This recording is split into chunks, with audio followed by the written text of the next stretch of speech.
Come here. Time to relive some trauma, buddy.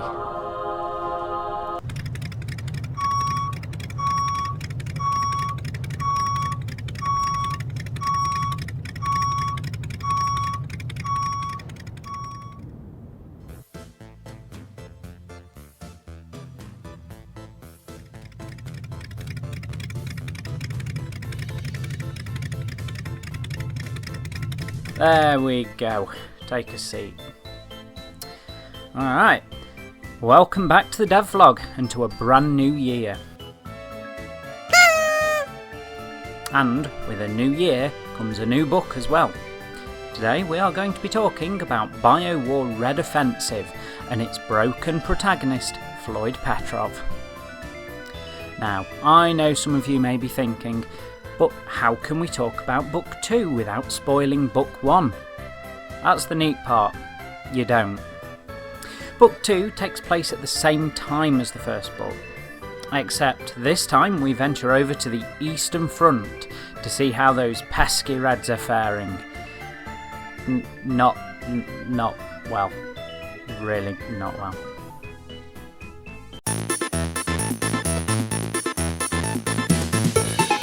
Anyway, with some of the core concept covered last year, it's safe to say the backstory for Red Offensive is already set, and thus we can focus on the man himself.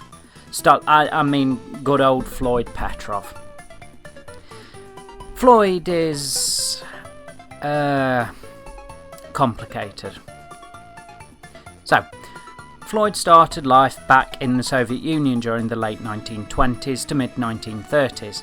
Not a great time to be alive, it's safe to say. Friends of the family helped Floyd, his brother and his mother escape the country, fleeing to the UK. Since Floyd's mother was born an English citizen, it wasn't long before somewhere was found for them. From a very young age, Floyd and his brother were taught English and raised by the guardians of the monastery, who, in return for cleaning work, gave the unfortunate family food and somewhere to sleep. Not much is known about Floyd's childhood beyond that, not like I can ask him. So Floyd's timeline picks back up in 1943, where he signed up for the airborne units that were training for D-Day. By the time of the Normandy landings on the 5th and 6th of June, Floyd was already proving himself to be a force of nature on the battlefield, famously taking control of his glider when the pilot was killed by shrapnel, and landing it directly on top of a German flak battery. Floyd continued to prove his worth when the bioweapons were released across Europe, and it soon became apparent that his skills could be better used elsewhere. By the end of 1945, Floyd was being dispatched to the Soviet Union with the mission of training and supporting the growth of their own airborne forces, the VDV.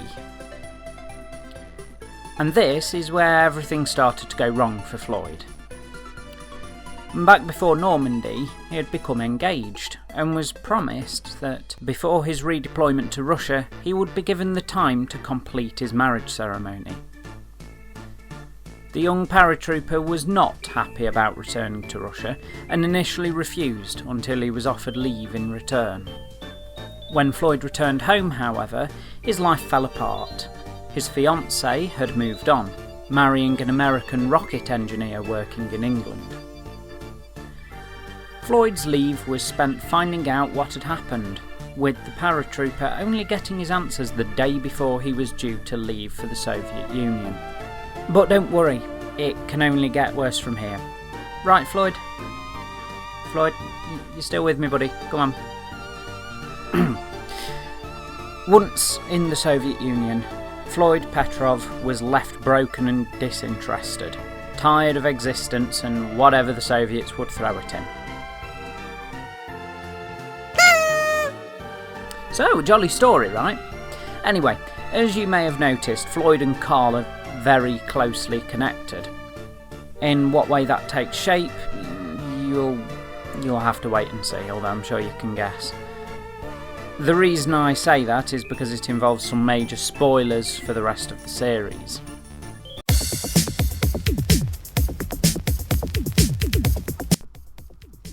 Let's have a bit more of a look at Floyd. His aesthetic is primarily Soviet, with only hints to his British service being present. Floyd is almost always lacking sleep, or any kind of rest for that matter, and this is usually reflected in the artwork. A bit more on this later. Equipment wise, Floyd will use anything he can get his hands on, but mostly resorts to the PPD submachine gun that he was provided with by the Soviets. Fast forward to the modern day, Floyd adopted ATAX AU, I hope that's how you say it, camo fatigues along with 58 pattern webbing he bought from the surplus market. Not that he'd ever need to use any tactical gear in the present day, right?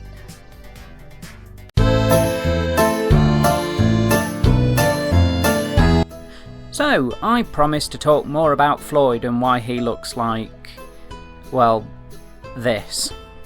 No offence, Floyd. So, as with most protagonists of the series, this guy is a mutant.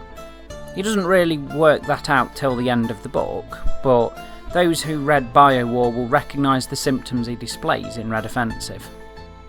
If this wasn't bad enough for poor Floyd, a certain individual has also been affecting his sleep, showing him visions of the present and future through various cleverly devised metaphors. Naturally, this comes to the forefront in the most Floyd way possible, which neatly leads me onto the next topic.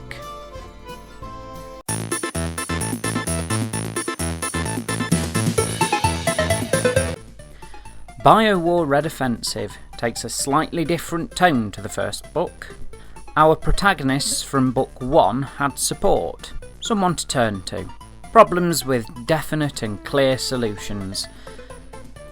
Red Offensive takes this concept, throws it in a skip, sets the skip on fire with 12 gallons of petrol, and then bombards it, and the 30-mile radius around the burning skip, with Katyusha rocket launchers. What we get as a result of this is a broken protagonist with no real backup, nobody to explain what is happening or guide him, and some old guy in a hat making him have nightmares. So, now we've established that Floyd is a mess, let's take a look at the situation in the Union itself.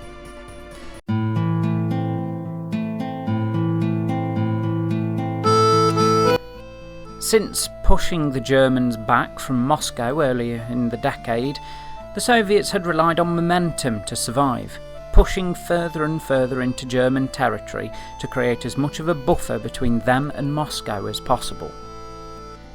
When the bioweapons were released onto the battlefield, this situation drastically changed. Soviet forces were pushed all the way back to Stalingrad, and by January of 1946, both the city and the Union were in a mess. Yes, we are definitely still talking about the book.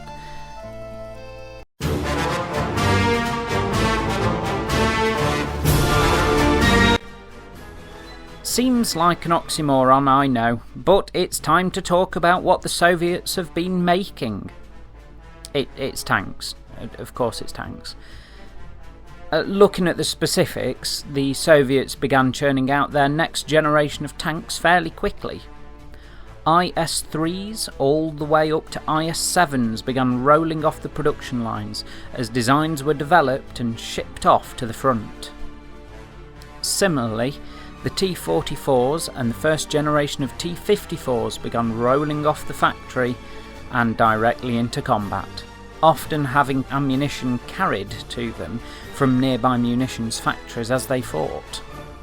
New troop carriers were developed as the support from the Lend-Lease programme began to slacken off, and the first BTR-40s and 152s began to show up on the battlefield. Oh boy, now we're getting to the freaky stuff. Once the Soviets had jet engines, there was nothing stopping them from slapping one on every airframe they could get their hands on. Have an old yak? Slap a jet engine on it. IL-2? Jet engine. TU-4? Let's not even go there. Naturally, some of these designs failed to take off. But that doesn't mean the Soviets didn't try to modernise everything they had, to a degree. Similarly to the West, other designs utilised older hulls or airframes, re-equipping them with weapons suitable for supporting roles.